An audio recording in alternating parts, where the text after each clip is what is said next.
하나님의 말씀은 창세기 43장 1절에서 15절 말씀까지 제가 봉독해 올리겠습니다.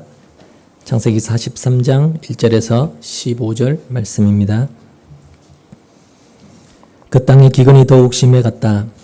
그들이 이집트에서 가지고 온 곡식이 다 떨어졌을 때에 아버지가 아들들에게 말하였다. 다시 가서 먹거리를 조금 더 사오너라. 유다가 아버지에게 말하였다. 그 사람이 우리에게 엄하게 경고하면서 너희가 막내 아우를 데리고 오지 않으면 다시는 나의 얼굴을 못 볼 것이다 하고 말하였습니다. 우리가 막내를 데리고 함께 가게 아버지께서 허락하여 주시면 다시 가서 아버지께서 잡수실 것을 사오겠습니다. 그러나 아버지께서 막내를 보낼 수 없다고 하시면 우리는 갈 수 없습니다. 그분이 우리에게 말하기를 너희가 막내 아우를 데리고 오지 않으면 다시는 나의 얼굴을 못 볼 것이다 하였기 때문입니다. 이스라엘이 자식들을 탓하였다. 어찌하려고 너희는 아우가 있다는 말을 그 사람에게 해서 나를 이렇게도 괴롭히느냐? 그들이 대답하였다. 그 사람은 우리와 우리 가족에 관하여서 낱낱이 캐물었습니다. 너희 아버지가 살아계시냐 하고 묻기도 하고 또 다른 형제가 더 있느냐 하고 묻기도 하였습니다. 우리는 그저 그가 묻는 대로 대답하였을 뿐입니다. 그가 우리의 아우를 그리로 데리고 오라고 말할 것이라고는 상상도 하지 못하였습니다. 유다가 아버지 이스라엘에게 말하였다. 제가 막내를 데리고 가게 해주십시오. 그러면 우리가 곧 떠나겠습니다. 그렇게 하여야 우리도 아버지도 우리의 어린 것들도 죽지 않고 살 수 있을 것입니다. 제가 그 아이의 안전을 책임지겠습니다. 아버지께서는 그 아이에 대해서는 저에게 책임을 물어주십시오. 제가 그 아이를 아버지께로 다시 데리고 와서 아버지 앞에 세우지 못한다면 그 죄를 제가 평생 달게 받겠습니다. 우리가 이렇게 머뭇거리고 있지 않았으면 벌써 2번도 더 다녀왔을 것입니다. 아버지 이스라엘이 아들들에게 말하였다. 꼭 그렇게 해야만 한다면 이렇게 하도록 하여라. 이 땅에서 나는 것 가운데 가장 좋은 토산물을 너희 그릇에 담아가지고 가서 그 사람에게 선물로 드리도록 하여라. 유황과 꿀을 얼마쯤 담고 향품과 모략과 유향나무 열매도 감복숭아를 담아라. 돈도 2배로 가지고 가거라. 너희 자루아기에 담겨 돌아온 돈은 되돌려 주어야 한다. 아마도 그것은 실수였을 것이다. 너희 아우를 데리고 어서 그 사람에게로 가거라. 너희들이 그 사람 앞에 설 때에 전능하신 하나님이 그 사람을 감동시키셔서 너희에게 자비를 베풀게 해 주시기를 빌 뿐이다. 그가 거기에 남아있는 아이와 베냐민도 너희와 함께 돌려보내준다면 더 바랄 것이 없겠다. 자식들을 잃게 되면 잃는 것이지 난들 어떻게 하겠느냐. 사람들은 선물을 꾸리고 돈도 갑절을 지니고 베냐민을 데리고 급히 이집트로 가서 요셉 앞에 섰다. 아멘. 꿈이라는 단어를 국어사전에서 찾아보면 크게 2가지로 그 뜻이 풀이가 되어 있습니다. 그 첫 번째는 잠자는 동안에 생시와 마찬가지로 여러 가지 사물을 보고 듣는 정신현상이고, 2번째가 실현시키고 싶은 희망이나 이상이라는 의미가 있습니다. 다른 외국어 사전의 뜻도 크게 다르지 않습니다. 왜 사람들은 잘 때 밤에 꾸는 그 꿈과 그리고 실현시키고 싶은 자신의 강한 소원 혹 바램 이런 것들을 꿈이라는 단어로 혼용하여 쓰게 되었을까요? 생시에는 도저히 불가능한 일도 꿈에서는 얼마든지 가능하기 때문에 이상과 욕망을 향한 인간의 집념을 꿈이라는 단어 속에 집약시켜 놓은 것입니다. 그만큼 자신의 욕망을 향한 인간의 집념은 놀랍고 무섭습니다. 그래서 인간들은 때론 꿈과 생시를 동일한 가치 위에 두기도 합니다. 그래서 자기의 이상 실현에 필요하다고 생각이 되는 꿈은 돈을 주고서라도 사죠. 통일신라의 태종 무열왕 김춘추의 아내는 김유신의 둘째 동생 문명 부인입니다. 김유신에게는 2명의 여동생이 있었는데 첫째는 보희고 둘째는 문입니다. 그중 첫째 보희가 어느 날 꿈을 꿨습니다. 꿈에서 용변이 급해서 서라벌 산에 올라가 용변을 보는데 자기의 소변에 온 서라벌이 잠기는 그런 꿈이었습니다. 첫째 보이가 동생 문희에게 그 꿈 이야기를 하자 동생 문희는 그 꿈이 예사롭지 않다라는 것을 느끼고 얼른 비단으로 언니의 그 꿈을 사버렸습니다. 그 후에 김유신의 집에 김춘추가 놀러 왔다가 옷걸음이 떨어지는 일이 생겼고 그 옷걸음을 달아주기 위해 둘째 문희가 김춘추를 만나게 됩니다. 그리고 결국 그 둘이 결혼을 해서 첫째 보희의 꿈대로 동생 문희가 온 서라벌을 다스리는 태종 무열왕 김춘추의 아내가 되어서 서라벌의 국무가 됩니다. 언니 보희는 두고두고 동생 문희에게 꿈을 판 일을 후회했다라고 되어 있습니다. 정말 동생 문희가 언니 보희에게 산 그 꿈 덕분에 보희 대신 김춘추의 아내가 된 걸까요? 오늘날 우리 주변에도 돼지 꿈이다, 용 꿈이다 하는 그런 꿈들을 사고 파는 일들이 왕왕 있습니다. 예전에 포커 도박판에서 도박을 하던 사람들이 판돈을 조금씩 떼어서 공동으로 로또를 산 것이 1등에 당첨이 되어서 화제가 된 그런 사건이 있었습니다. 근데 그 중에 한 사람이 그 전날 자기 어머니가 꾼 돼지 꿈을 자기가 샀다는 것이 또 다른 화제가 된 적이 있습니다. 여러분, 정말 인간의 꿈은 그렇게 위력이 있는 걸까요? 인간의 꿈 자체가 힘이 있어서 그 힘 있는 꿈이 정말 이 세상에서의 인간의 욕망과 이상 성취의 유익을 가져다 준다는 것을 여러분은 믿으십니까? 그렇지 않습니다.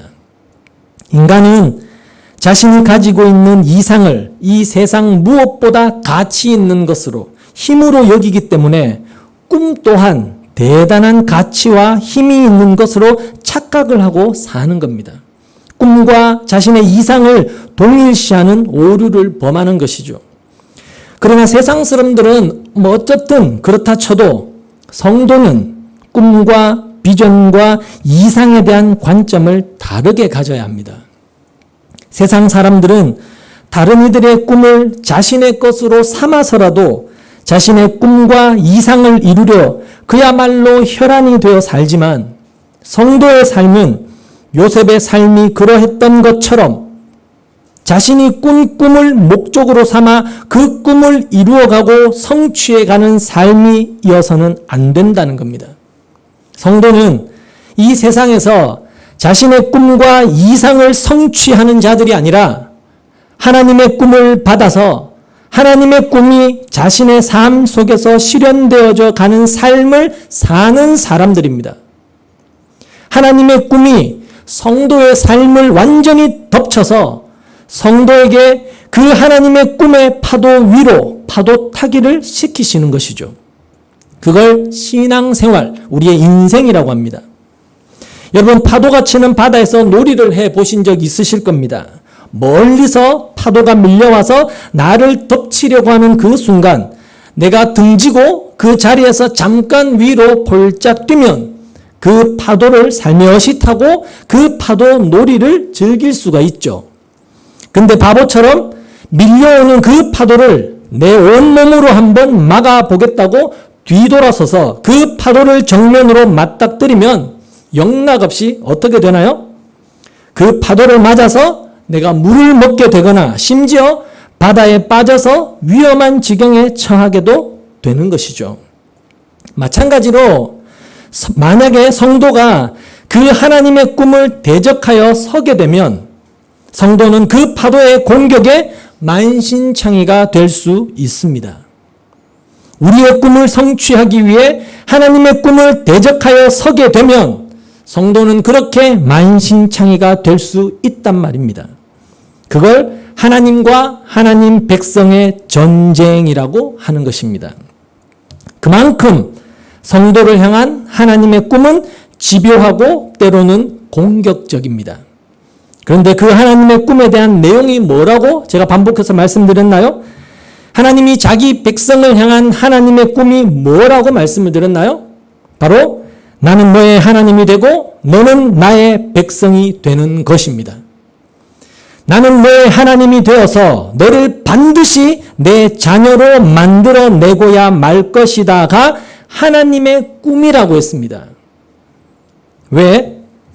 원래 인간은 하나님의 백성이었는데 그들이 자기도 하나님처럼 되겠다고 자기들의 힘을 하나님처럼 그렇게 되고 싶다고 선악과를 따먹고 타락해 버렸기 때문에 하나님이 그들을 다시금 하나님의 백성으로 끌고 오는 것, 그것이 하나님의 꿈이라고 하고 하나님의 목적이라고 하고 하나님의 작전과 계획이라고 한단 말이죠. 성도의 신앙생활, 인생 여정은 바로 그 하나님의 꿈이 이루어지는 현장이어야 된다는 겁니다. 그럼에도 불구하고 그 하나님의 꿈은 아랑곳하지 않고 자신의 꿈, 자신의 욕망, 자신의 이상만을 이루며 살려고 하고 있기 때문에 신자들이 세상과 불신자들에게 손가락질과 욕을 먹는 것입니다. 신자는 하나님의 백성다운 자로 지어져 가는 것이지 하나님의 힘을 이용해서 내 꿈과 내 이상을 실현해내는 것이 신자의 목적이 되어서는 안 되는 것입니다. 다시 한번 말씀드립니다. 하나님의 꿈이 뭐라고요? 내가 너의 하나님이 되고 너를 반드시 내 백성으로 만들어내고야 말 것이다. 네가 지금 나랑 맞짱을 뜨려고 하고 있고 심지어 나를 마치 너의 종으로 부리려고 하고 있는 그 상태에서 나는 너를 반드시 내 뜻에 복종하는 내 백성으로 만들어내고야 말 거다. 나는 너의 왕이 되고야 말 것이다가 하나님의 꿈인 것입니다. 다른 말로 자신이 신이 되어 자기 위에 아무도 두고 싶어 하지 않는 그런 아담적 본성, 즉 옛사람, 죄성을 부인시키시고 하나님의 백성으로서의 새 사람의 삶을 살게 하는 것이 하나님의 꿈입니다. 바로 그 꿈을 지금 요셉이 꾼 것입니다. 자기만을 위해 살던 죄인들이 하나님이라는 그 진정한 왕 앞에 머리를 숙이고 온전한 순종과 복종의 삶을 살게 되는 그 하나님 나라의 현실을 요셉이 꿈으로 꾼 것입니다. 요셉은 그 하나님의 꿈과 계획과 목적을 자기 꿈에서 그저 본 것뿐이고 그 하나님의 목적과 계획을 향한 하나님의 섭리의 파도에 자신을 맡기고 갖은 수고와 고난과 모함과 순환 끝에 애굽의 총리까지 되었습니다. 말씀드린 대로 그건 요셉의 꿈과 비전이 아니었습니다. 요셉의 그 모든 현실은 하나님께서 당신의 백성들을 애굽으로 보내어 430년간 종살이를 시키시다가 홍해를 가르고 가나안으로 입성을 시키심으로 당신의 백성들에게 구원이란 무엇인가를 가르쳐 주시기 위한 하나님이 꾸셨던 꿈이었고 하나님의 계획이었습니다. 요셉은 하나님의 그 꿈과 계획이 실현되어지는 데에 도구로 쓰여진 것뿐이었던 것이죠. 그리고 그 하나님의 꿈은 어디에서 만개를 하나요? 예수 그리스도의 십자가 위에서 만개를 합니다. 활짝 피죠. 무죄한 예수의 순환에 의해서 죽어야 할 자들이 살아나 결국 그 순환받은 진정한 하늘의 왕에게 완전한 복종을 하게 되는 그러한 구속사의 이야기가 요셉의 삶 속에 녹아 들어가 있는 것이고 요셉의 꿈 속에 그것이 나타난 것뿐이라는 것입니다. 요셉이 꾸었던 그 하나님의 꿈을 에베소서 1장 20절에서 22절에 바울은 이렇게 주석을 하는 겁니다. 제가 읽죠. 하나님께서는 이 능력을 그리스도 안에 발휘하셔서 그분을 죽은 사람들 가운데서 살리시고 하늘에서 자기의 오른쪽에 앉히셔서 모든 정권과 권세와 능력과 주권 위에 그리고 이 세상뿐만 아니라 오는 세상에서 일컫는 모든 이름 위에 뛰어나게 하셨습니다. 하나님께서는 만물을 그리스도의 발 아래 굴복시키시고 그분을 만물 위에 교회의 머리로 삼으셨습니다. 하나님은 바로 이 모습을 요셉의 꿈 속에서 보여주셨던 것입니다.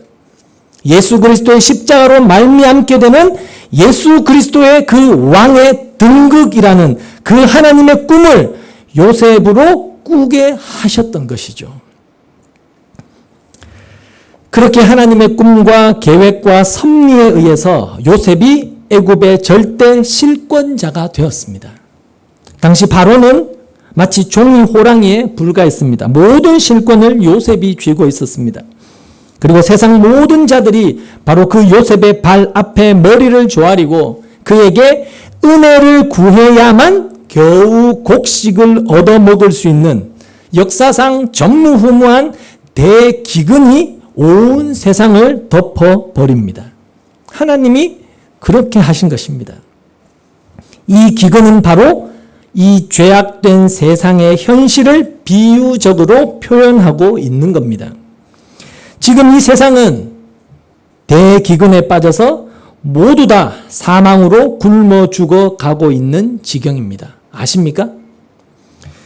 여러분, 지금 이 세상에 뉴스나 신문이나 인터넷이나 이런 걸 보니까 이 세상에 대단히 좋아 보이시죠? 먹고 살만하시고 누릴 거 굉장히 많아 보이시죠? 천만의 말이라는 겁니다. 지금 이 세상은 아사 직전에 있는 대기근을 겪고 있습니다. 사람들은 과학과 문명과 물질의 매력에 빠져서 마치 거기에서도 진정한 행복과 만족과 평안과 기쁨이 쏟아져 나올 것이라고 착각을 하며 살고 있지만, 여러분, 이 세상은 참 기쁨의 기근, 참 기쁨이 없단 말입니다. 참 행복의 기근, 참 만족의 기근, 참 평안의 기근 속에서 굶어 죽어가고 있는 상태라는 겁니다. 그래서 성경은 이 세상을 사망이라고 하기도 하고 혼돈, 공허, 어두움이라고 이야기를 하는 겁니다.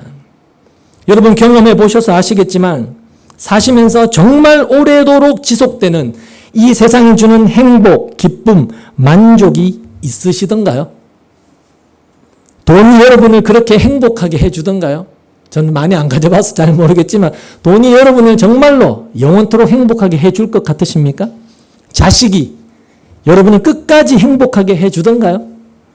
여러분의 꿈과 여러분의 이상, 여러분의 목표가 이루어지면 영원히 행복할 것 같으십니까? 절대로 그렇지 않습니다. 아무리 갖고 싶은 것 여러분이 다 가져도 그 행복과 기쁨이 일주일 혹은 한 달, 길어봤자 두세 달 이상 가지 않습니다. 왜요? 이 세상은 참 기쁨, 참 행복, 참 만족의 기근 속에서 죽어가고 있기 때문이라는 겁니다. 요셉 시대의 이 기근은 이 세상의 현실을 상징적으로 보여주고 있는 겁니다. 따라서 그 기근에 빠진 사람이 살 수 있는 유일한 길이 뭔가요? 요셉 앞에 나와 무릎을 꿇고 복종하여 그에게 은혜와 긍휼과 도움을 구하는 겁니다. 은혜를 구하는 길밖에 없단 말입니다. 그것이 바로 이 세상 사람이 행복할 수 있는 유일한 길입니다. 이 세상 속에서 기근으로 죽어가고 있는 모든 인간들은 예수 그리스도의 생명력, 그 예수 그리스도의 복을 받아야만 그때 비로소 참 행복할 수 있단 말입니다. 그럼에도 불구하고 신자들조차도 지금 사람들은 늘 뭔가 부족과 결핍에 시달리고 있으면서도 아닐 거야. 나만 이렇게 사는 거 아니고 남들도 다 그렇게 사는데 그게 인생이지 내가 요즘 일도 조금 많고 조금 피곤하고 고단하고 지쳐서 이렇지 그렇게 조금 우울하고 그렇지 내가 만족하지 못할 만한 삶은 아니야. 남편도 버젓이 있고 자식도 이만하면 괜찮고 사실은 다들 이게 행복 아니야? 다 이렇게 사는 거잖아. 이만하면 행복하지 라며 스스로 위로를 삼고 있습니다만 아무리 많은 돈을 모아도 아무리 큰 명예와 인기를 얻어도 인정을 받아도 아무리 건강하고 아무리 아름다운 신체를 가지고 있다 해도 인간은 절대 참 행복과 만족에 이를 수 없습니다. 왜죠? 모든 인간들이 느끼는 그 결핍과 공허의 자리는 제가 늘 반복해서 말씀드리지만 하나님이라는 본질적 존재가 빠져나간 자리이기 때문에 그 하나님이 내 안에 들어오시지 않는 이상 그 어떤 것도 그 하나님의 자리를 채울 수가 없기 때문입니다. 그럼에도 대부분의 인간들은 하나님 이외의 이 세상의 것들로 자신들의 꿈과 이상을 실현하고 있습니다. 하려고 하고 있습니다. 행복과 만족과 기쁨이라는 그 신기루와 같은 그 꿈을 말입니다. 그래서 하나님은 당신의 택한 백성들의 삶에 친히 찾아가셔서 자신들의 꿈과 이상을 실현하기 위해 여전히 붙들고 있는, 의지하고 있는 하나님 이외의 다른 것들을 빼앗아 버리시는 방법으로 그들의 관심을, 그들의 삶의 중심을 하나님께로 돌리시는 겁니다. 쉬운 말로 인간의 꿈을 박살내시면서 당신의 꿈을 성취해 내시는 겁니다. 바로 그 이야기가 오늘 본문에 나오는 야곱과 요셉과 베냐민의 이야기인 것입니다. 여러분이 이미 앞에서 보신 것처럼 야곱은 지금 아들 시므온까지 애굽의 총리에게 빼앗긴 상태입니다. 게다가 기근은 점점점 심해지고 손자들까지 굶어 죽게 되었습니다. 빨리 애굽으로 가서 그 애굽의 총리인 요셉에게 은혜를, 자비를 구해야 됩니다. 그래야 살 수 있어요. 왜? 양식은 거기밖에 없거든요. 아니, 살 수 있는 정도가 아니라 여러분, 애굽 총리의 가족으로 그들이 상상할 수 없는 복락을 누리며 살 수 있단 말입니다. 애굽에 가면요. 근데 안 갑니다. 아니, 못 가요. 아들 시몬이 지금 죽을 수도 있어요. 그리고 이놈의 형제들은 뭐 하는 놈들입니까? 자기 형제가 거기 잡혀 있는데 자기들은 양식이 있다고 자기 형제가 잡혀 있는데도 안 가요. 다 먹을 때까지 기다리는 거예요. 시몬이 감옥에서 여러분 얼마나 인간적으로 속상했겠습니까? 베냐민 데리고 금방 온다고 했잖아. 혹시 나 잊어버린 거 아니야? 저희들끼리만 사는 거 아니야? 예전에 우리가 요셉도 그랬는데 이것들이 나를 또 그렇게 하는 거 아니야? 얼마나 속상하고 화가 났겠습니까? 근데 왜 못 갔나요? 아버지 야곱이 베냐민을 안 놔주는 겁니다. 그 베냐민을 데리고 가야 시몬이 돌아올 수도 있고 곡식도 살 수 있습니다. 근데 아버지가 베냐민을 안 놓아주는 겁니다. 여러분 알다시피 야곱은 자기가 가장 사랑했던 라헬의 아들 그 요셉을 이미 오래전에 잃었습니다. 이제 라헬의 자손 중에 남은 아들이라고는 베냐민 하나밖에 없습니다. 야곱은 그를 끔찍히 사랑했어요. 그래서 형들이 애굽의 곡식을 사러 갔을 때도 베냐민만은 보내지 않았던 겁니다. 창세기 42장 4절에 보면 야곱이 베냐민을 보내지 않은 이유가 나오는데 베냐민을 같이 보냈다가 무슨 변이라도 당할까 보아 겁이 났기 때문에 안 보냈다라고 합니다. 여러분 그럼 다른 아들들은 뭐예요? 다른 아들들은 변을 당해도 된단 말입니까? 그만큼 베냐민은 야곱에게 있어서 가장 소중한, 자신의 인생에 남아있는 가장 소중한 행복의 근거였던 것입니다. 마지막 보루였던 것이죠. 이것만이라도 이게 살아면 내 모든 것 끝이다라고 생각했던 대상이 베냐민이었습니다. 근데 그런 야곱의 유일한 행복의 근거였던 베냐민을 내놓으라고 지금 하고 있는 겁니다. 너와 네 가족이 살기 위해서는 베냐민을 내놓아야 한다. 이게 자신들의 목숨을 쥐고 있는 애굽 총리의 요구였습니다, 여러분. 바로 성도를 향한 하나님의 요구가 바로 그것이란 말입니다. 네가 살기 위해서 네가 가장 사랑하고 있는 그것을 내놔라라는 겁니다. 내가 가장 사랑하는 게 뭡니까? 그럼 여러분이 가장 사랑하는 게 뭡니까? 나입니다. 나. 여러분 자신이잖아요. 하나님은 그래서 너를 내놔라라고 하시는 겁니다. 그걸 뭐라고 불러요? 네 글자로 자기 부인입니다. 자기 부인. 자, 그렇게 하나님께서 요셉을 시켜서 야곱의 행복의 근거였던 베냐민을 뺏으려고 하는데도 야곱은 요지부동입니다. 그러자 하나님은 그 베냐민을 뺏기 위해서 야곱의 삶에 기근을 더하세요. 기근을. 그래도 베냐민을 놓지 않습니다. 그러자 보다 못한 유다가 아버지께 간청을 하죠. 오늘 본문 8절 보십시오. 유다가 아버지 이스라엘에게 말하였다. 제가 막내를 데리고 가게 해주십시오. 그러면 우리가 곧 떠나겠습니다. 그렇게 하여야 우리도 아버지도 우리의 어린 것들도 죽지 않고 살 수 있을 것입니다. 건너뛰어 13절. 너희 아우를 데리고 어서 그 사람에게로 가거라. 너희들이 그 사람 앞에 설 때에 전능하신 하나님이 그 사람을 감동시키셔서 너희에게 자비를 베풀게 해주시기를 빌 뿐이다. 그가 거기에 남아있는 아이와 베냐민도 너희와 함께 돌려보내준다면 더 바랄 것이 없겠다. 자식들을 잃게 되면 잃는 것이지 난들 어떻게 하겠느냐. 그렇게 베냐민을 안 놓던 야곱이 갑자기 데리고 가라. 내가 자식을 잃게 되면 잃겠다라는 신앙 고백을 하게 됩니다. 베냐민이 가지 않으면 어린 아이들까지 다 죽게 된다는 유다의 말을 듣고 야곱은 비로소 굳게 붙들고 있던 베냐민을 놓게 되는 겁니다. 여러분, 하나님이 이 지경까지 몰아가신다는 걸 기억하십시오. 하나님은 야곱에게서 베냐민을 포기시키시기 위해 온 세상을 기근에 처하게 하셨습니다. 그러니까 여러분, 이것만 보더라도 이 세상의 역사는 하나님의 백성들을 중심으로 움직여지는 것입니다. 하나님의 그 꿈을 이루시기 위한 하나님의 백성들을 중심으로 이 역사는 흘러가고 있다는 걸 잊지 마셔야 돼요. 여러분, 이 세상의 역사는 위대한 정치인 때문에 혹은 경제인들 때문에 권력가들 때문에 미국이나 중국에 의해서 좌우되는 게 아닙니다. 이 세상의 역사는 하나님이 움직여 가시는 걸 잊지 마셔야 돼요. 야곱을 애굽으로 내보내시기 위해서 그에게 쏟아부어준 복을 야곱에게 애굽에서 누리게 하시기 위해서 온 세상을 기근으로 몰아넣으시는 분이 하나님이십니다, 여러분. 야곱을 위해 그 언약의 후손들인 야곱의 12아들들을 위해 이 역사를 하나님이 운행해 가신다는 사실입니다. 그래서 역사를 히스토리라고 하는 거죠. 그분의 이야기예요. 그분의 꿈이 실현되어 가는 이야기가 역사인 것입니다, 여러분. 하나님께서 야곱에게서 베냐민을 뺏기 위해 그의 인생의 기근을 더 강하게 부으시자 그가 결국 하나님께 모든 것을 항복하고 다 맡겨버리게 됩니다. 14절을 보시면 대기근으로 인하여 야곱의 신앙이 어느 정도 수준까지 이르게 되었는지가 잘 나옵니다. 하나님께서 베냐민을 꼭 다시 돌려보내주시기를 간절히 원하지만 하나님께서 그를 죽게 하신다 해도 거기에 뭐 하겠다?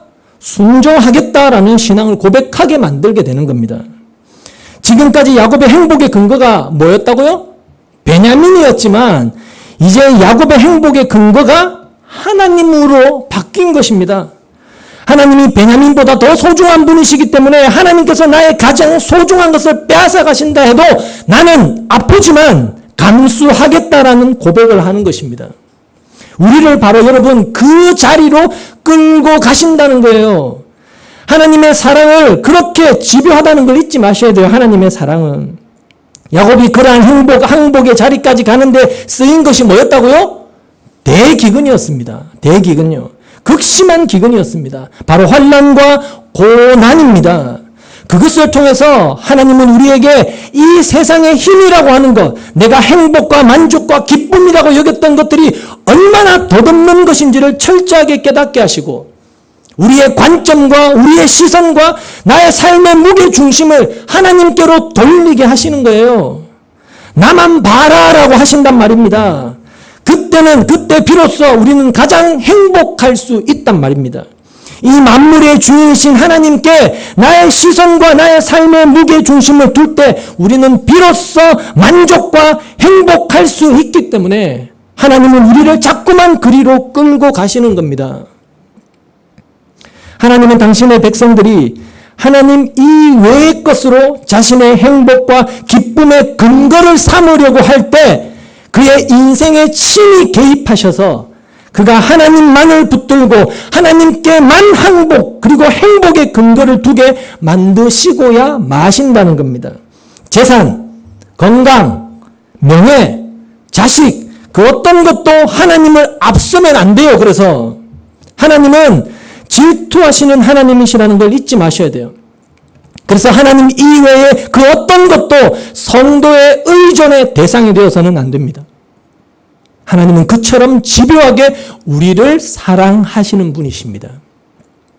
여러분 생각해 보십시오. 나그네 인생길 130년에 그 험악하기만 한 삶을 살았던 야곱이 이제 애굽의 총리가 된 아들의 덕으로 자기 인생에서 가장 화려한 여생을 살게 되는 그 문턱에 도달해 있어요. 그가 가장 소중하게 여기고 있는 베냐민만 모으면 야곱은 그야말로 당시 세상의 주인이라 할 수 있는 애굽 총리의 아버지로 그의 가족으로서 기근과는 아무 상관없는 삶을 살 수 있게 된단 말입니다. 그 애굽 총리의 곡식 창고에 이 세상을 먹여 살릴 수 있는 풍성한 곡식이 들어있단 말이죠. 그래서 사실은 베냐민을 빼앗아가는 것이 아닙니다. 베냐민을 빼앗아가는 것이 아니라 베냐민과 함께 최고의 복락을 누리게 해주기 위해 지금 야곱을 시험하는 거였잖아요. 여러분, 이건 하나의 상징이라고 말씀드렸습니다. 우리 성도가 하나님 나라의 그 풍요를 얻기 위해서는 이 세상에서 자신의 의존 대상을 놓아버려야 한다라는 것을 상징으로 보여주는 것입니다. 그런데 문제는 우리도 야곱처럼 그걸 안 놓는다는 겁니다. 안 놓는다는 거. 이거 놓으면 죽을 것 같아서 예수를 믿는다고 하는 우리조차도 베냐민을 안 놓는다는 말입니다. 우리는 성경을 통해서 야곱의 인생을, 지금 믿음의 선배들, 우리의 인생을 드라마로 보고 있잖아요. 그래서 우리는 그 다음 줄거리를 이미 다 알고 있습니다. 그래서 성경을 보면서 안타까운 마음이 들죠. 야, 그것만 좀 나아라. 거기 순종만 해라. 순종만 하면 되는데 왜 병신처럼 자꾸 불순종하면서 그 개고생을 하냐. 야, 네가 그것만 놓으면 네가 상상할 수 없는 그 복이 너를 지금 기다리고 있는데, 너는 애굽에 들어가서 총리의 그 가족으로 풍요롭게 살 수 있는데 왜 그 베냐민을 놓지 못하냐. 그리고 베냐민조차도 하나님이 뺏어가시는 게 아니야. 아브라함에게 이삭을 요구했던 그 하나님이 정말로 이삭을 죽이더니 아니잖아. 마찬가지로 너에게도 지금 하나님이 시험하시는 거야. 그러니 제발 좀 놔.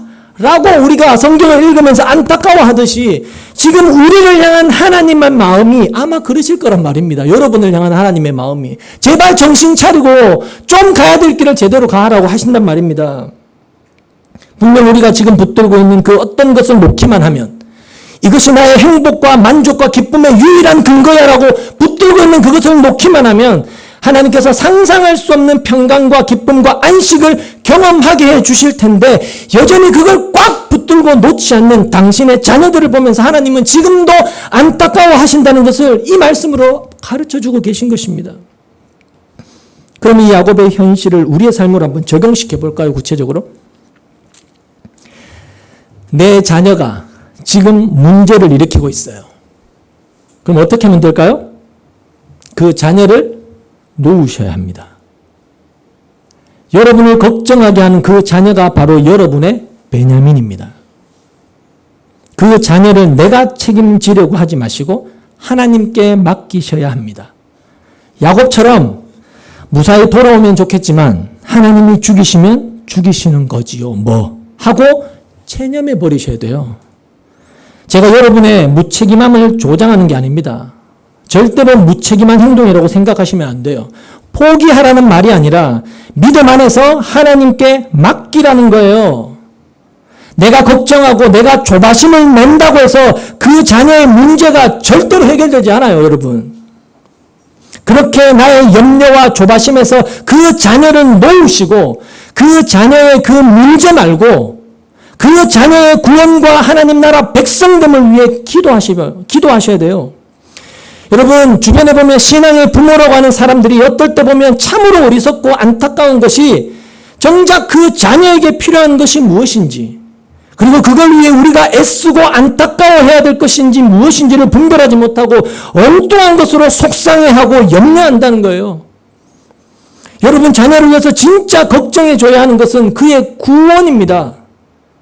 그가 이 세상에 얼마나 잘난 인간이 되고 많은 사람들로부터 인정받고 훌륭한 사람이 되어야 하는가, 안정된 삶을 살 것인가, 여러분 그건 우리의 염려거리가 되어서는 안 돼요. 그건 세상 사람들이 하는 염려거리란 말입니다. 사실 정말 중요한 것은 성도된 여러분이 진짜 걱정하셔야 되는 것은 그의 구원의 문제입니다. 여러분, 이 찰나 눈 깜짝할 사이에 지나가 버릴 것 같은 이 인생, 그 인생이 지나고 나면 그 영원한 지옥불에 던져질 수 있다고 알면서도 이 세상에서 좀 잘 돼서 부모된 내 면 좀 세워달라는 것, 여러분 이건 지극히 극단적 이기심입니다. 이거 죄입니다, 여러분. 여러분, 솔직히 대부분 우리가 우리 자녀 때문에 속 태우는, 마음이 상하는 이유가 뭐죠? 내가 가진 기대만큼 자식이 잘 안 돼서 속상한 거 아닙니까? 그죠? 내 기대치에 자식이 부응해주지 못해서 내가 속이 상한 거잖아요. 하지만 사실 자식이란 존재는 곧 나의 존재의 가장 뚜렷한 확장입니다, 여러분. 아시죠? 납니다. 자식은 나예요. 그래서 내 자식이 내 말을 안 들으면, 제가 지난번 했지만 마치 내 팔다리가 내 뜻대로 움직여주지 않는 것처럼 속이 상한 겁니다. 왜? 나기 때문에요. 나기 때문에. 나의 확장이 내 자식이기 때문에요. 근데 그 자식이 내 바람대로 되지 않을 때 속이 상하는 겁니다. 왜요? 내가 사람들에게 좀 인정받고 좀 떳떳하고 면이 서는 사람이 되고 싶은데 그게 내 인생을 내가 그렇게 잘 못 살았어요. 그래서 내 존재의 확장인 내 자식이라도 좀 잘 키워서 사람들에게 내가 못한 것 좀 대신해주면 좋겠는데 이 왼수가 그렇게 안 해주니까 속이 상한 거 아닌가요? 솔직히. 염려하는 거잖아요. 그것 때문에. 여러분 진짜 우리가 염려해야 되는 건 그게 아니라는 겁니다. 자식이 구원입니다. 그 자식도 하나님 앞에 단독자로 서야 돼요. 이 세상 만물을 지으시고 창조하시고 구원과 심판이 유일하게 그분으로부터 나오는 그 하나님 앞에 단독자로 서서 하나님과 1대1로 만나서 구원을 받아야 될 존재란 말입니다. 근데 그 자식을 내 존재의 확장으로 내가 지금 꽉 붙들고 자기를 버리지 못한 인간들이 내 욕심대로 자식이 되어주지 않을 때 자식이지만 저 새끼 죽이고 싶으신 거예요. 저걸 확 갖다 버려버려야지. 저게 무슨 놈의 원수지 저게 자식이냐. 내가 미쳐서 저런 새끼 놓고도 내가 미역국 처먹었다. 이런 소리를 자기 스스로에게 하는 겁니다. 여러분 그게 아니라는 거예요. 하나님께 맡기셔야 돼요. 그때 여러분은 비로소 그 염려에서 그 걱정에서 진정한 자유를 맛볼 수 있습니다. 왜 그 자녀를 내 욕심을 채우고 내 체면을 세우는 도구로만 자꾸 생각하십니까? 우리가 자식이 잘 되면 좋겠다 하면 결국에는 나 때문에 잘 됐으면 좋겠다는 거 아닙니까? 여러분 우리가 진짜 걱정해야 될 것은 그 자녀가 하나님의 구원에서 제외된 사람이면 어떻게 하나 이어야지 왜 저 자식이 내 욕심대로 내 바람대로 내 기대대로 되지 않나 이어서는 절대로 안 된다는 겁니다. 여러분 하나님께 맡겨놓으세요. 그리고 기도하세요. 성경은 분명히 말씀합니다. 의인의 기도는 역사하는 힘이 크다라고 했단 말입니다. 그런데 의인인 우리가 그 자식을 놓고 기도한다는 게 고작 죄인들이 구하는 것들을 구하고 있기 때문에 자식은 여전히 그 모양이고 우리는 그런 자식들로 인해서 염려와 걱정 속에서 전혀 벗어나고 있지 못하는 것입니다. 우리가 의인다운 것을 구해야죠. 의인다운 것을. 여러분 남들은 어떻게 되든 말든 남들 자식이야 떨어지든 붙든 내 자식만 붙여달라고 잠 안 자고 밥 안 먹고 굶으면서 기도하는 게 그럼 그게 진짜 성도의 삶입니까? 그래서 하나님이 안 들어주시는 겁니다. 의인의 기도가 아닌 죄인의 기도를 하면서 자기 욕심을 구하고 있기 때문에 우리가 하나님의 자녀이기 때문에 하나님이 진짜 안 들어주시는 겁니다. 여러분 하나님 나라 가시면 어차피 그 자식 여러분 자식 아닙니다. 아시잖아요. 거기에는 부모와 자식 관계 없어요. 우리 천국 가서 엄마 아빠 다시 없습니다. 꿈 깨십시오. 부부 관계도 없습니다. 거기에는 하나님과 자녀와의 관계, 어린 양과 어린 양의 신부의 관계밖에 없단 말입니다. 따라서 우리는 이 세상에서 만나는 혈육 관계조차도 그 자녀 혹은 배우자 그 관계조차도 하나님의 성도로서 객관화시켜서 볼 수 있는 눈들을 실력을 자꾸 키우셔야 돼요. 내 새끼, 내 자녀가 아니에요. 하나님의 자녀냐 아니냐는 관점으로 자꾸 대하셔야 된단 말입니다. 안 그렇고 내 새끼만 꼭 붙들고 있는 건 여러분 여전히 나라는 존재를 버리지 못하고 있다는 증거인 겁니다. 자기 부인이 하나도 안 되고 있다는 증거밖에 안 된다는 거예요. 여러분 우리는 이 세상에서 내가 꼭 붙들고 있는 베냐민을 놓으면서 가는 것이지 그걸 붙들기 위해 하나님을 동원하는 게 아닙니다. 여러분 재산, 명예 다 마찬가지입니다. 우리가 그런 것에 연연하는 것은 힘의 원리가 지배하는 이 세상에서 내가 하나님이 아닌 이 세상이 정의하고 규정하고 합의해 놓은 이 세상의 힘으로 나를 드러내고 나를 증명하고 나를 자랑함으로써 남과 비교한 상대적인 행복과 그 우위에 있는 그런 치졸한 만족을 원하기 때문 아닌가요? 하나님이 목적이 아니라 그러한 세상이 내 목적이기 때문에 그래서 그러한 것이 나에게서 빠져나가면 견뎌내지를 못하는 겁니다. 신자들조차도요. 그래서 목을 매다는 거예요. 이게 내 안에 빠져가면 내가 삶의 의미가 없다고 생각해서 약을 먹어버리는 겁니다. 여러분, 성도를 가치 있게 하는 것은 하나님이어야 돼요. 이 세상 모든 것을 그 하나님이 만들었고 섭리하고 계시다고 배우잖아요. 바로 그 하나님이 여러분 여러분 안에 들어와 계시단 말입니다. 여러분, 그게 진짜 내 자랑이 되어야지 이 세상의 힘과 물질이 나의 가치의 척도가 되어서는 절대로 안 돼요, 여러분. 거기서 좀 자유로워지십시오. 내가 너무나 좋아하고 그래서 심지어 나를 의존시키기까지 하는 그런 소중한 것이지만 하나님이 빼앗아 가시면 하나님의 뜻에 순종을 하겠다라는 그런 야곱의 고백을 여러분은 반드시 하셔야 됩니다. 하나님께서 우리 성도에게 그 하늘의 복, 진짜 행복을 주시기 위해 우리를 거기까지 끌고 가신단 말입니다. 하나님의 축복을 야곱에게 주시기 위해서 마지막 남은 그 베냐민까지 요구하시는 그 하나님의 처사를 보실 수 있으셔야 돼요. 아브라함에게서 이삭을 끝끝내 요구하시는 그 하나님을 여러분은 보실 수 있어야 된단 말입니다. 나만 바라봐라는 겁니다. 주님만 바라보라는 거예요. 우리는 하나님께서 이 예레미야를 시켜서 교회된 우리에게 하신 말씀을 잘 새겨들어야 됩니다. 우리 예레미야 10장 말씀을 한번 찾아보시겠습니다.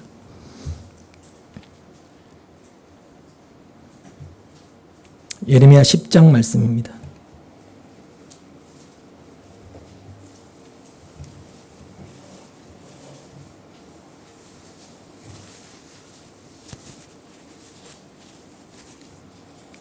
예레미야 10장 3절 말씀 제가부터 읽겠습니다. 잘 보십시오.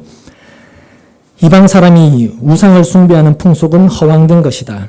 그들의 우상은 숲속에서 베어온 나무요 조각가가 연장으로 다듬어서 만든 공예품이다.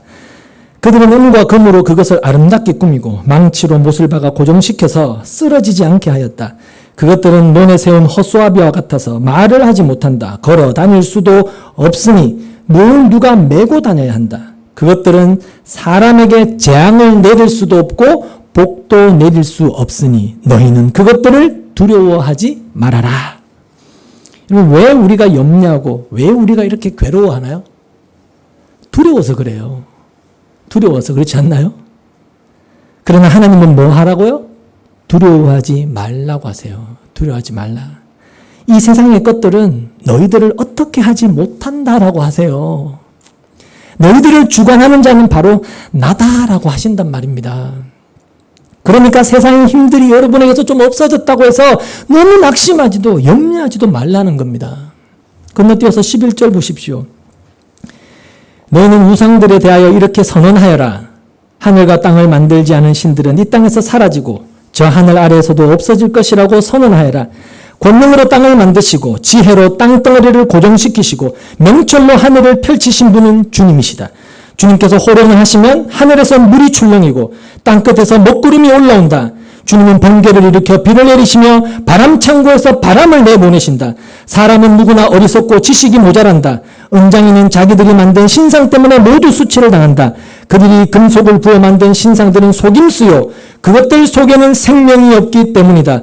그것들은 허황된 것이요 조롱거리에 지나지 않아서 벌을 받을 때에는 모두 멸망할 수밖에 없다. 그러나 야곱의 유산이신 주님은 그런 것들과는 전혀 다르시다. 그분은 만물을 지으신 분이시요 이스라엘의 당신의 소유인 지파로 삼으신 분이시다. 그분의 이름은 만군의 주이시다. 세상 사람들이 우상으로 여기고 힘으로 여기고 있는 것들을 다 뭐라고 이야기하시나요? 헛된 거예요. 허황된 것이고 조롱거리며 심지어 벌 받을 때 모두 멸망할 것이다 라고 하신단 말입니다. 그러면서 야곱의 유산, 야곱의 기업, 야곱의 목적은 뭐라고 하시나요? 만군의 주입니다. 여호와 하나님이라고 말씀하신다는 겁니다. 야곱아, 이스라엘아, 교회야, 성도들아, 너희들이 의지할 것은 여호와 하나님이지 사람의 손으로 만든 세상의 힘이 아니란다 라고 이야기하신단 말입니다. 근데 그 말을 안 들을 때 하나님 아버지가 어떻게 하셔야 되나요? 그거 빼앗아 가셔야 되는 겁니다. 그래야 그가 하나님을 볼 거 아닙니까? 우리는 하나님 이외에 그 어떤 것도 우리의 복을 방해하는 베냐민에 불과하다는 것을 꼭 기억하셔야 됩니다. 하나님은 지금 야곱아, 너는 나를 구해라. 나만 바라봐라. 그래야 내가 진짜 복을 줄 수 있는 거야. 네 인생에서 가장 중요한 것은 베냐민도 아니고 요셉도 아니고 시므온도 아니고 바로 나다라고 그 집요한 사랑을 고백하고 계신 것입니다. 이 하나님의 짝사랑의 고백이 여러분의 귀에도 들리셔야 돼요. 하나님은 질투하시는 하나님이시라는 걸 여러분 잊지 마셔야 돼요. 따라서 그 어떤 것도 우리는 한눈을 팔아서는 안 된 것입니다. 안 되는 겁니다. 하나님의 신부들은 그 어떤 것에도 다른 것에 마음 주면 그거는 음란한 것입니다. 결국 하나님은 야곱에게서 베냐민까지 빼앗아 버리심으로 야곱의 완전한 자기 부인을 이끌어내시는 겁니다. 이게 우리가 서야 될 자리라는 거예요. 여러분, 하나님은 우리를 위해서 우리가 상상할 수도 없는 행복과 기쁨과 평안과 안식을 준비해 놓고 계세요. 이제 우리는 우리 손에 쥐고 있는 이 베냐민만 모으면 됩니다. 근데 그것을 여전히 꼭 붙들고 있기 때문에 우리가 이렇게 여전히 영적인 기근 속에서 사망의 증상들을 당하며 허덕이고 있는 것입니다.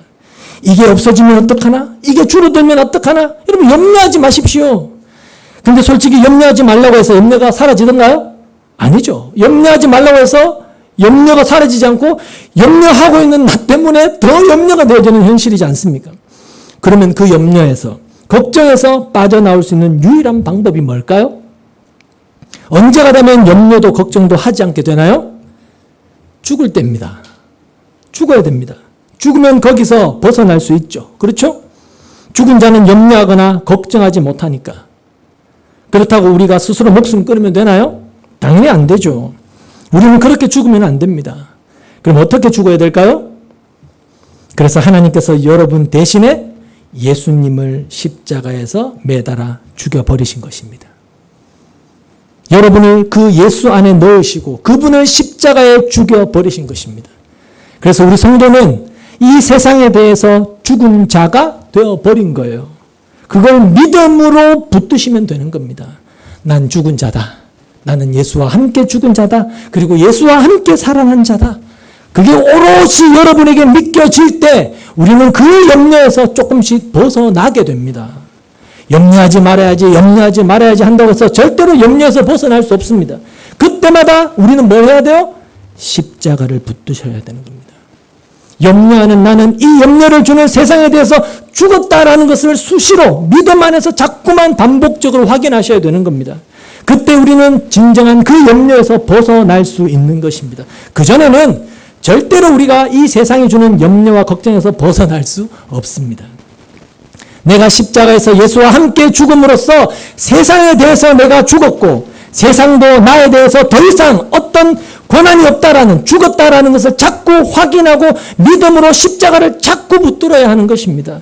그래서 여러분은 평생에 듣던 그 복음, 그 말씀을 또 들어야 되는 거예요. 복음, 십자가, 예수 반복해서 듣고 또 들어서 여러분의 것이 되도록 하셔야 되는 겁니다. 그래야만 여러분 진정으로 자유로워질 수 있습니다.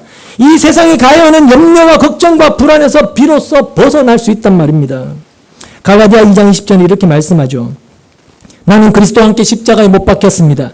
이제 살고 있는 것은 내가 아닙니다. 그리스도께서 내 안에 살고 계십니다.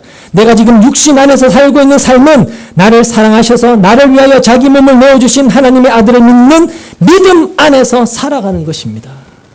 여러분 이렇게 우리는 예수 안에서 죽었단 말입니다. 염려하는 여러분 자신은 이미 예수 안에서 죽었어요. 죽었단 말입니다. 여러분 죽은 시체가 무슨 놈의 염려를 한단 말입니까? 그런데 문제는 우리가 이걸 믿지 않는 거예요. 성경은 우리가 이미 예수 안에서 죽었다고 이렇게 분명히 말씀하는데 이 세상 것으로 염려하는 그 옛사람은 이미 죽었답니다. 나 자신의 이름을 위하여 살던 나의 옛자는 이미 죽어버렸단 말입니다. 그래서 성도는 이제 세상이 힘이라고 규정해 놓은 이 세상에서의 자기에 대한 평가, 인기, 자기 자랑 이런 거 위해 살지 않아도 돼요. 남들이 나를 어떻게 평가하냐? 남들이 나를 어떻게 인정하냐? 아무 관계없는 사람이 됐단 말입니다. 그래서 성도는 이 세상이 힘이라고 규정한 것에 아랑곳하지 않으며 살 수 있습니다. 그건 마치 여러분 시체에게 치장하는 것과 똑같은 거잖아요. 그렇잖아요. 죽은 시체에게 무슨 놈의 명예가 필요합니까? 무슨 인정이 필요하고 죽은 시체에게 무슨 재산과 자랑과 인기가 필요합니까? 그러니까 여전히 그런 세상의 힘을 쫓아다니는 사람은 나는 아직 죽지 않고 살아있다라고 스스로 고백하는 거랑 마찬가지라는 거죠. 사랑하는 성도 여러분, 우리는 우리에게 주어진 신앙생활을 통해서 우리의 인생을 통해서 나는 예수와 함께 세상에 대하여 완전하게 죽은 자다라는 것을 배우고 믿고 나의 모든 세상에 대한 걱정과 염려와 처지를 하나님께 온전히 맡겨야 돼요. 야곱처럼 돌려보내 주시길 내가 진짜 바라지만 죽이셔도 괜찮습니다. 가져가시려면 가져가십시오.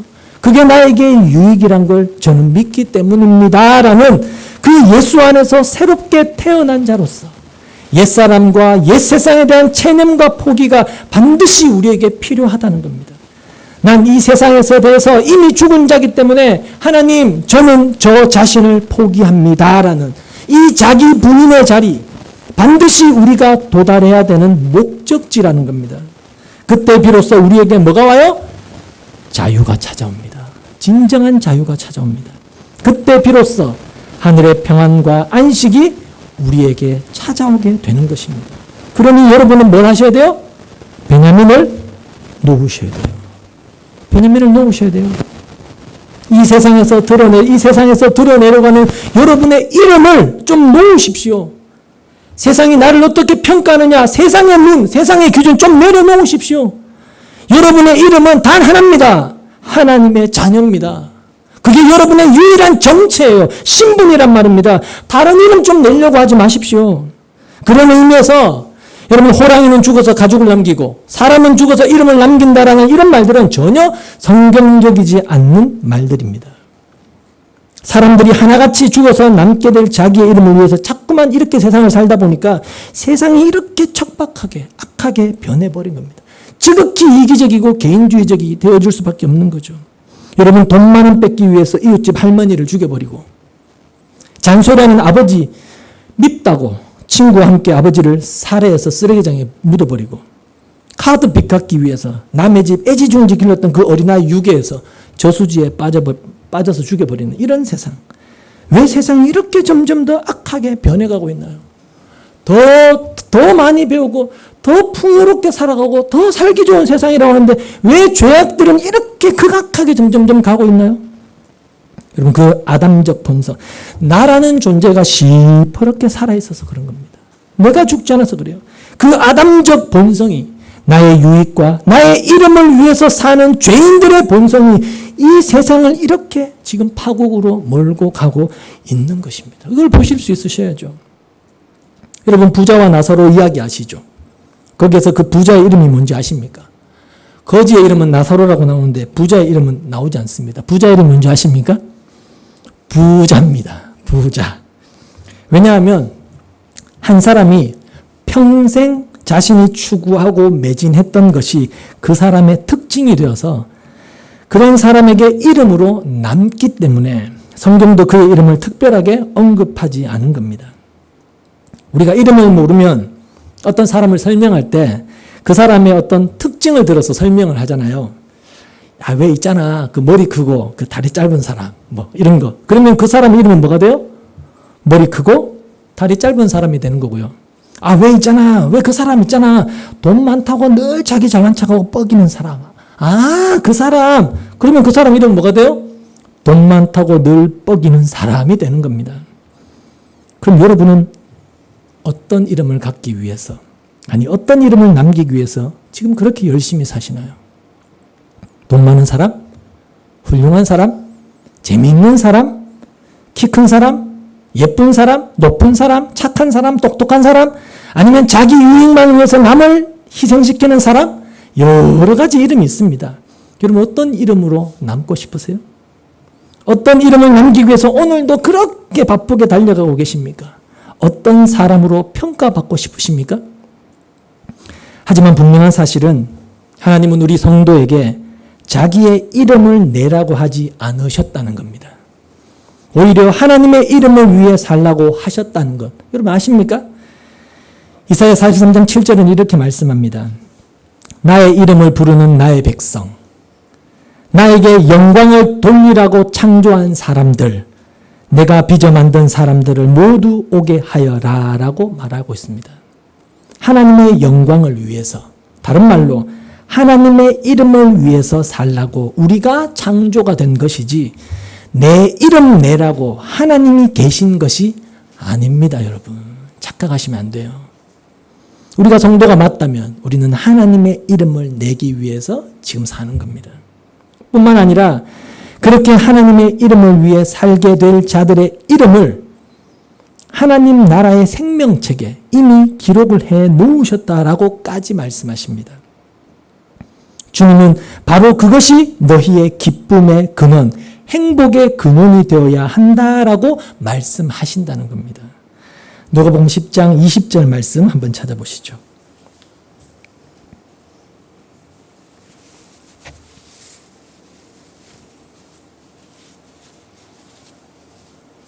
누가복음 10장 20절입니다.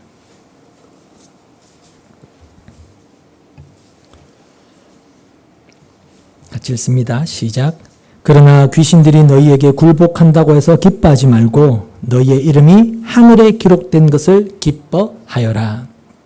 예수님에 의해 파송되었던 제자들이 사역을 마치고 사역 속에서 일어났던 귀신도 쫓아내고 병도 고치고 하는 그 기적을 경험한 뒤에 기쁨에 겨워서 주님께 돌아왔습니다.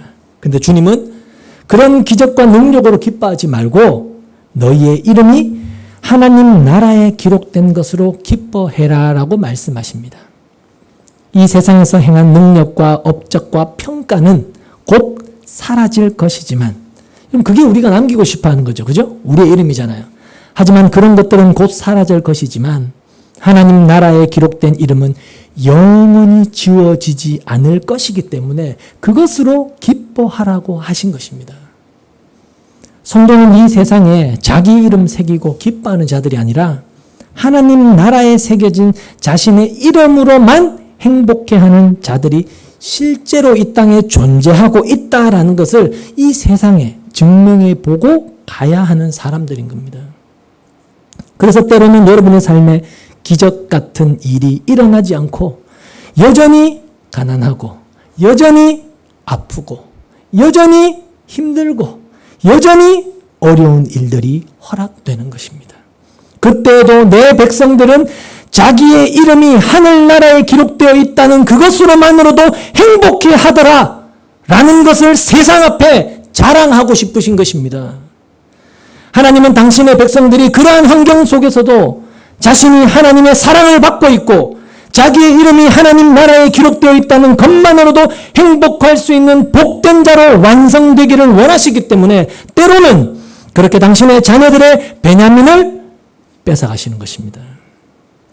여러분, 우리는 결코 이 거품 같은 가짜 기쁨, 가짜 행복에 속으면 안 돼요. 이 세상의 기쁨은 여러분 한시적입니다. 제한적이고요. 일관성이 없는 기쁨이에요. 금방 솟았다가 금방 사라지는 그런 냄비 같은, 그런 신기루 같은 기쁨이란 말입니다. 여러분, 로또 맞은 순간의 기쁨이 평생 지속될 것 같나요? 아닙니다. 금방 그 돈의 부족함을, 고갈을 느끼게 돼요. 자식이 좋은 대학, 좋은 직장에 취직해서 들어가면 그게 기쁨이 영원히 지속될 것 같나요? 금방 시들해집니다. 오히려 잘 되고 나서 부모 외면하고 사는 그런 자식들 천지빛깔입니다. 여러분, 이 세상의 모든 것은 일시적이며 제한적이고 유한한 기쁨일 뿐입니다. 진짜 기쁨, 어떤 환경 속에서도 흔들리지 않는 그 영원히 지속될 기쁨과 행복은 하나님이 나를 당신의 자녀라는 이름으로 부르신다, 내 이름이 하늘나라에 기록되어져 있다라는 그 사실을 믿는 믿음으로부터 나오는 것입니다. 그것만이 영원히 지속될 수 있는 현실이기 때문에 그래요. 그러나 절대로 세상의 속임수에 그러니 속지 마십시오. 마귀는 진짜 기쁨이 있다는 것을 감추고 속이기 위해서 여러분에게 그런 신기루 같은 기쁨, 그 가짜 기쁨, 하늘의 복의 견본품 같은 것들이 전부인 것처럼 주고 거기에 계속해서 몰두하게 만드는 것입니다. 거기에 속아 평생 그걸 추구하며 살다가 죽어 영원한 지옥 형벌에 던져지는 사람을 불신자라고 하는 것입니다, 여러분. 따라서 성도는 하늘의 영원한 복을 추구하면서 살아야 하지, 잠깐 있다가 사라질 그런 것으로 살 맛이 있니 없니 이렇게 살면 안 된다는 겁니다. 내가 이런 사람이다라고 인생의 이력서를, 자신을 그것으로 드러내려고 하지 마십시오. 우리는 부자라는 이름 안 가져도 돼요. 똑똑한 사람이라는 이름 안 가져도 되고요. 선한 일 많이 하는 그런 사람 이름 안 가져도 됩니다. 우리는 하나님의 아들, 하나님의 딸, 하나님의 자녀라는 이름이면 족합니다. 그게 진짜 부자고 진짜 지혜 있는 자고 진짜 선한 사람인 것입니다. 예수가 죄인된 우리를 품어안고 십자가에 죽으신 대가로 그 하나님 나라의 생명책에 내 이름을 기록하신 것입니다. 그것으로 우리는 진짜로 기뻐해야 되는 거예요.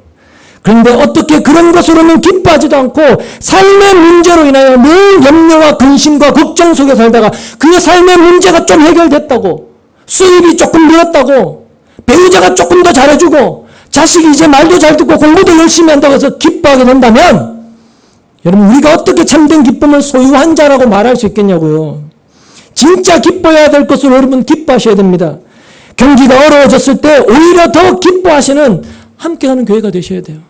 잘렸는데 더 기쁘고, 자식이 속썩이는데 더 기뻐하셔야 돼요. 왜? 이런 것이 다 없어진 그 하나님 나라가 나에게 약속되어져 있기 때문에. 여러분, 이게 바로 기독교인들의 역설인 것입니다. 이걸 깨달으셔야 돼요. 여러분은 그리로 가셔야 되는 것입니다. 여러분이 붙들고 계신 베냐민이 도대체 무엇입니까? 저는 그게 뭔지 몰라도 여러분 스스로는 알고 계실 줄 압니다.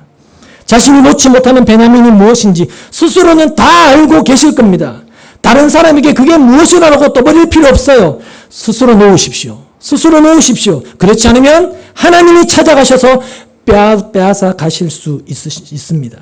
극심한 기근과 함께 그것을 요구하실 것이니까요. 그러니 지금 이만할 때 놓으십시오. 그때 여러분은 참된 하늘의 복, 염려와 근심과 불안과 두려움이 사라진 참된 자유를 누리게 될 줄로 제가 확신합니다. 여러분, 우리는 세상의 힘이라고 정의하고 합의해놓은 그런 것으로 내 꿈, 내 이상, 행복을 삼아서 쫓지 않고 하나님의 꿈, 하나님의 계획, 뭐라고요?